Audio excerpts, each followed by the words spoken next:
உங்கள் favourite TV ஷோக்களை இனி miss பண்ண தேவையில்லை. ZEE5 இல் முற்றிலும் இலவசமாக காணுங்கள், இங்கேயும் எப்பொழுதும். அப்புறம் கார்த்தி, உங்க ஒய்ஃப் தீபா கிடைச்சிட்டாங்க. இன்னும் கொஞ்ச நேரத்துல அவங்கள பார்க்க போறீங்க. சந்தோஷம் தானே? அவ்வளவு பெரிய மலையில இருந்து விழுந்து பொழைச்சிருக்காங்கன்னா மிராக்கிள் கார்த்தி. தீபா யாருக்கும் எந்த கெடுதலும் செய்யாதவங்க. அதனால்தான் இவ்வளவு பெரிய ஆபத்துல இருந்து அவங்க தப்பிச்சிருக்காங்க. கெட்ட எண்ணத்தோட இருந்த அந்த ரியா செத்து போயிட்டா. அந்த ரம்யா என்ன ஆனே தெரியல. நல்லவங்களை ஆண்டவன் கைவிட மாட்டான் சார். உண்மைதான் கார்த்தி. தீபா விஷயத்துல அதை நான் ரியலைஸ் பண்ணிட்டேன்.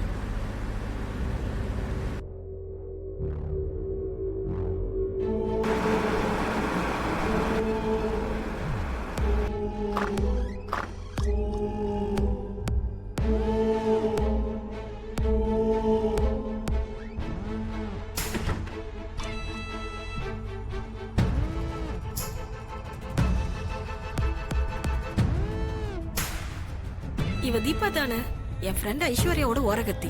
இவ எப்படி இங்க? எதுக்கும் ஐஸ்வர்யாவுக்கு ஃபோன் பண்ணி தகவல் சொல்லுவோம்.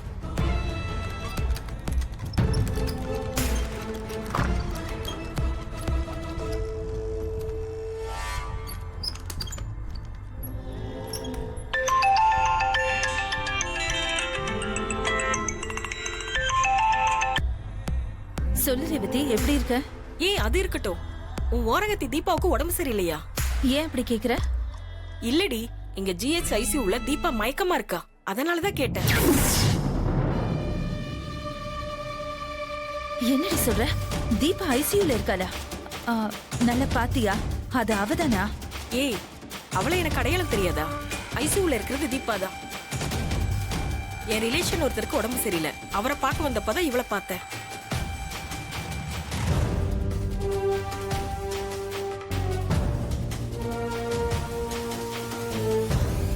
என்ன ஒரே குழப்பமா இருக்கு. அங்க தீபா இருக்கிறதா ரேவதி சொல்றா. அப்ப இங்க இருக்கிறது யாரு? ஒரே மாதிரி உருவத்துல ரெண்டு பேரா? ஒண்ணும் புரியலையே. ரேவதி, நீ அங்கே இரு, கொஞ்ச நேரத்துல நான் வந்துடுறேன். சரி சரி, சீக்கிரம் வா, நான் வெயிட் பண்றேன்.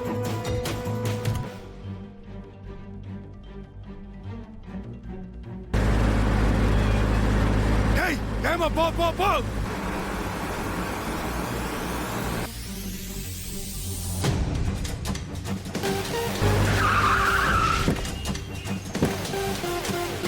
நான் உனக்கு இடாவ மேல ஐசியூல இருக்கேன். ஏய், நீங்களே எங்க இருங்க, நான் பாத்துக்கிறேன்.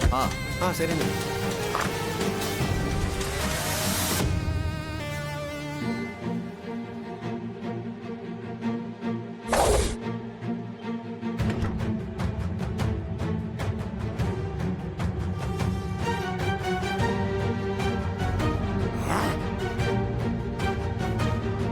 ஏய், என் தம்பியை கூட போயிட்டு இங்க வந்து படுத்திருக்கியா? என் கண்ணில் படாம தப்பிச்சிடலான்னு பாத்தியா? நடக்காதுரி. எங்கெங்கயோ ஓடி ஒளிஞ்சியே, என்னாச்சு?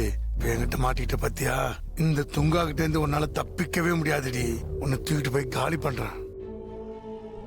ZEE5 ஆப்பை டவுன்லோட் செய்து அனைத்து எபிசோடுகளையும் இலவசமாக பாருங்க.